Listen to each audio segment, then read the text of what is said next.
Welcome to the Oklahoman's Video Studio. I'm Dave Morris, joined by the stars in the cast of Lyric Theater's Fiddler on the Roof, which runs through Saturday. Opening night was last night, Tuesday night at the Civic Center Music Hall.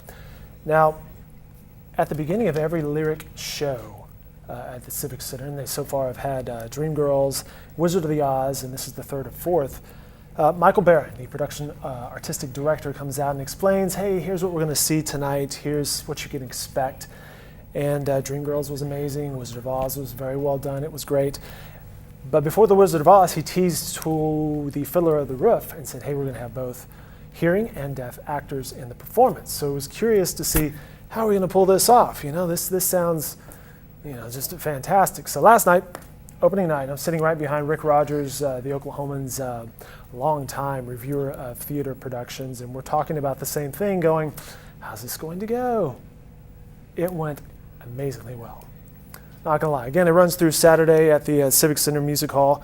Right next to me, interpreter Jessalyn Nikolo. Good to see you. Madeline Dannenberg joins us as well, and Sandra Mae Frank. She told me beforehand, if you say it's Sandra, that's not correct. She's from Kentucky. It is Sandra Mae Frank. Ladies, thanks so much for coming in. Very nice to meet you, and congrats on opening night. Thank you very much. Thank you. How'd it go? How did you think it went? It was amazing. When we started, my heart was really, pounding a bit. I was curious of what the audience would think of the first time seeing, ASL, infused into a scene. But when we started, I could feel that the audience eyes were just pierced on us, and the energy was alive.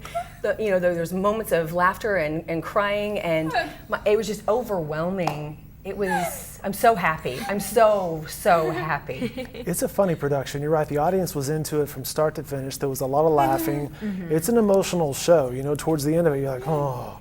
But throughout the entire production, the audience they were really into it. Yeah. And I mentioned Rick Rogers off the top. I completely lost my train of thought of where I was going with Rick. Oh, I remember now. We were wondering about the sign language. Towards the end, you're not even paying attention to the sign language in the audience. It has just become part of the overall production. That was our hope with the show. That was one of the things that Michael said from the very beginning, that it was really wonderful and interesting to have ASL incorporated into the show, but that it was wonderful that audiences can watch the show and not even notice anymore by the middle of it that the ASL is so incorporated. It just seamlessly fits into the rest of the show. And the ASL is the American Sign Language. And tell us how you performed throughout the night. Oh, it was wonderful. It was so much fun. That was my first time performing in the Civic Center, and such a big audience. And it was just wonderful walking out there and feeling the energy of everyone and having Sandra by my side the whole time. And you voice the role of Yes. Hodel. Sandra plays the role of Hodel, one of the three daughters, or one of the five daughters, but one of the three daughters who's getting married off. And you're voicing her role, so you're sitting towards the side singing. How's that? It is probably the coolest theater experience I have ever had. I've played lots of roles and done lots of theater, and I love theater, and it's what I want to do with my life, but I don't think I've ever had such a cool experience of getting to help someone else bring a role to life. I watch her every night, and she inspires me to perform better, and I feel like we work really well together, and when she signs, I'm just right there with her, and we work together really well, I think. Yes. It's kind of like she's giving me her voice. I'm borrowing it. I'm using ASL as my language, yes, but I'm an actress. I don't want to be, look at the deaf actress. Yeah. That's not my goal. I'm an actress who just happens to be deaf. And I don't want people to think, oh, deaf actress, ASL. No, I want them to go, oh, wow, she's signing. Oh, that's fine. Yeah, it works. Yeah. But to be honest, it's been wonderful having her next to me, too. I just feel, I have respect and honor. We're equals here in this role. And the fun fact is she learned ASL before the production even began. She didn't have to. She was just giving me her voice, her singing, that's all. But she took it upon herself and learned ASL to communicate without always having to have an interpreter right by my side. That's amazing.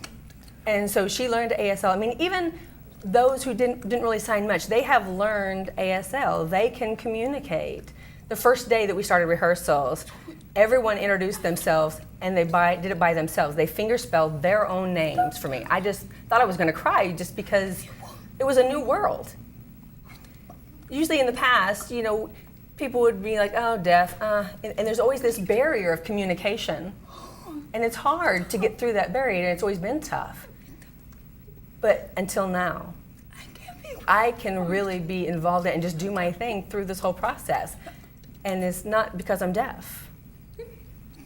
It was shocking. It was amazing. Yep. There's so much sign language throughout the performance. Sandra mentioned that you learned some ASL, but it's part of the choreography of the entire show, right? Yes, we have a couple of group numbers in the show where it really is a part of the choreography, where in a typical production you might see everyone moving in the same way. Instead of the dance steps all being the same, we're all signing cohesively together. And I think that that's just going to be really moving to deaf audiences to see a show that's so accessible to them, and to look at everyone on stage and go, wow, everyone together as a group is signing and I can understand what they're saying. But it fits in perfectly with the music, with the dancing. It really becomes part of the choreography. Mm-hmm. Yes, it does. The highlight of the show, though, and I'm not going to give away the spoiler here, but when you go to the show, sunrise, sunset, it's towards the end of the first act. It's just amazing, but I want to hear from you two and Sandra, what did you think about when that moment hit in sunrise, sunset? Yeah, it's touching. It's my language. It's my culture on stage, and how it fit in specifically with this performance. It was beautiful. The audience, their eyes were quite focused, and obviously, I can't hear, but it was, you could tell it was complete silence. Everybody was engaged and focused on what was happening on stage. It was magical. It was a miracle. It really did feel magical in the auditorium. And Madeline, what did you think at that moment? Oh, wow, I don't even have words. It's so beautiful to watch, and as a hearing actor, to be able to look out and see the audience at first go, wait, is something wrong? Is this on purpose? And then for everyone to suddenly understand that this moment is for deaf audiences, it's incredible. I love that I get to be a part of a show that's so inclusive.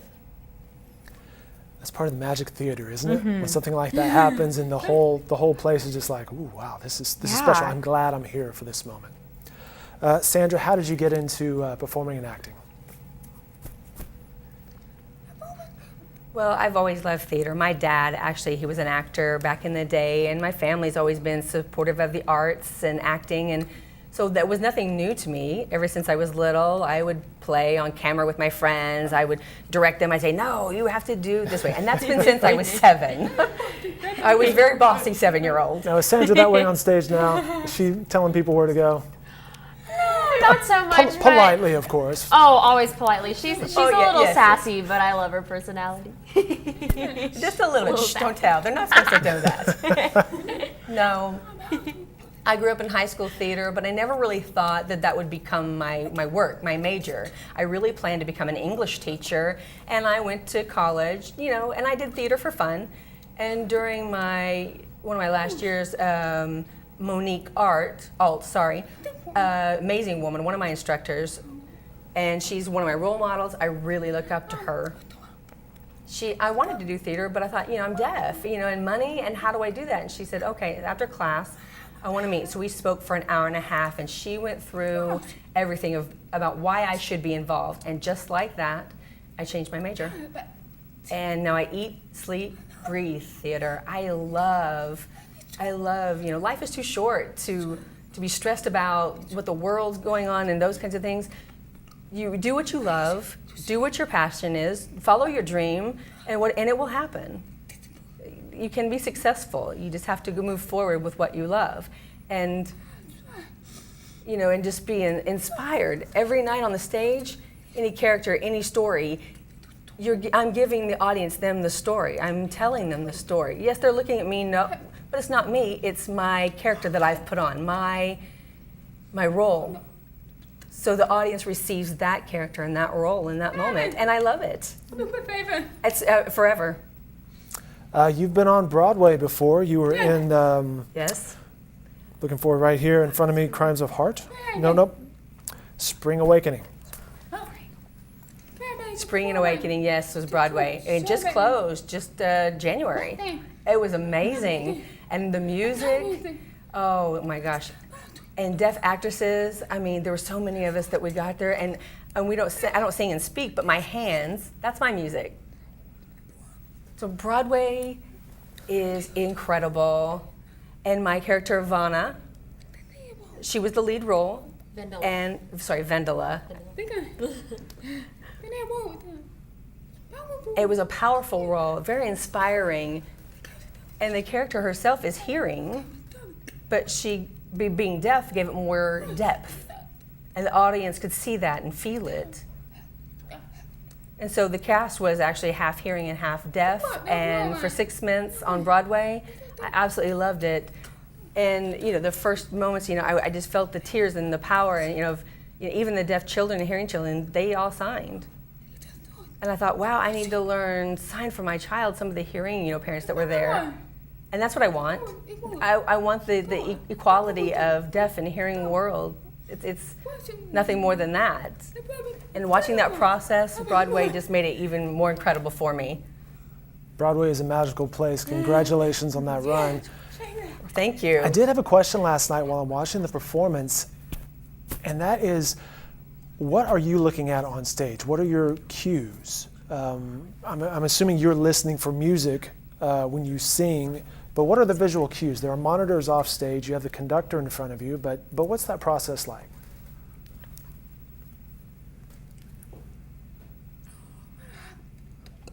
I already have this sense of music anyway.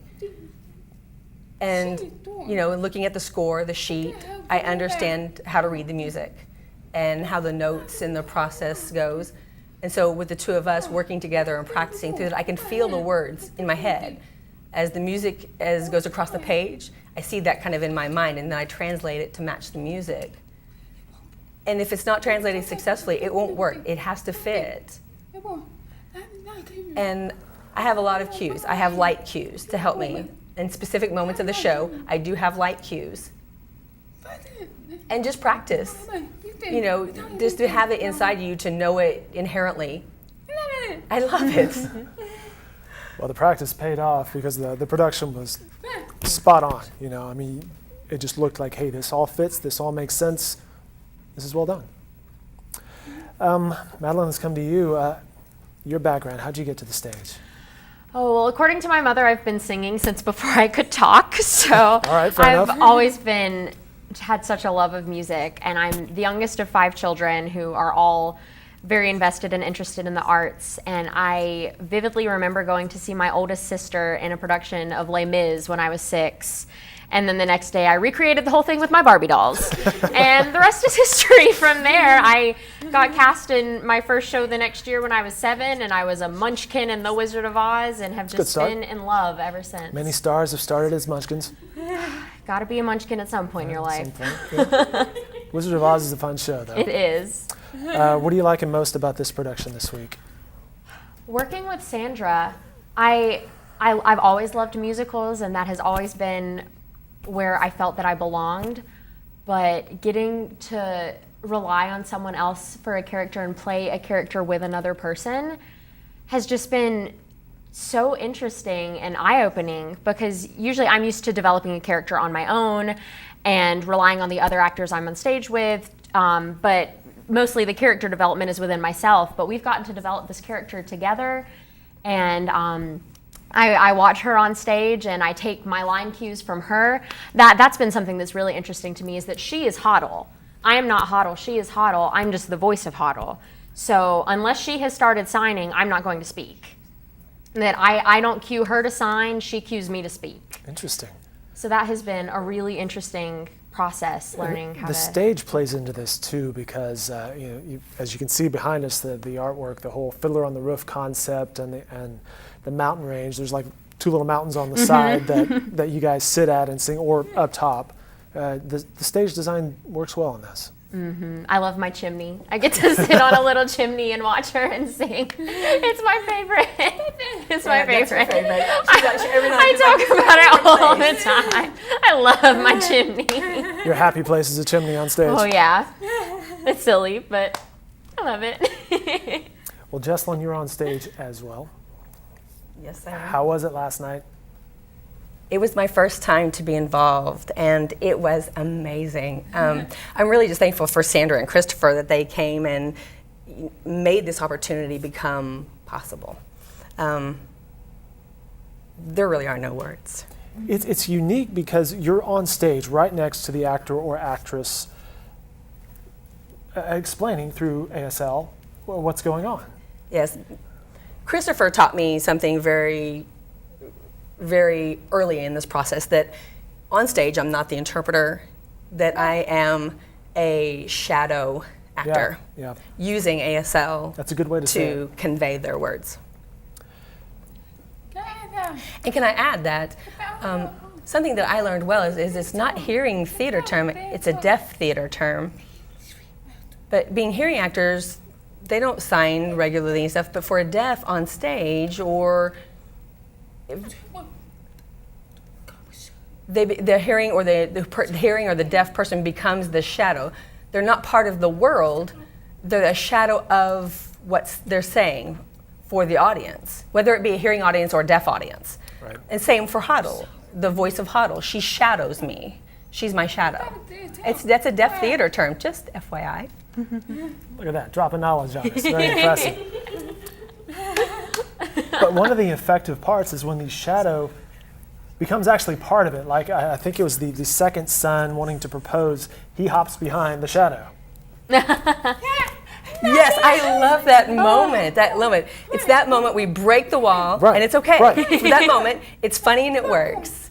But that one moment, but there's a few places that it Right. fits in perfectly. That one is perfect. Well, you guys did a good job last night. So Thank you. congratulations. Fiddler on the Roof, it runs through Saturday. There are 2 performances on Saturday. In fact, Michael Barron explained at the beginning that typically that Saturday matinee, which is the 2 o'clock version, is a little more geared towards the deaf community, but not in this case. Fiddler on the Roof began last night. It runs through Saturday. More information can be found on their website at lyrictheaterokc.com. Ladies, very nice to meet you. Congratulations on last night, and have fun with the show. Thank you. Thank you.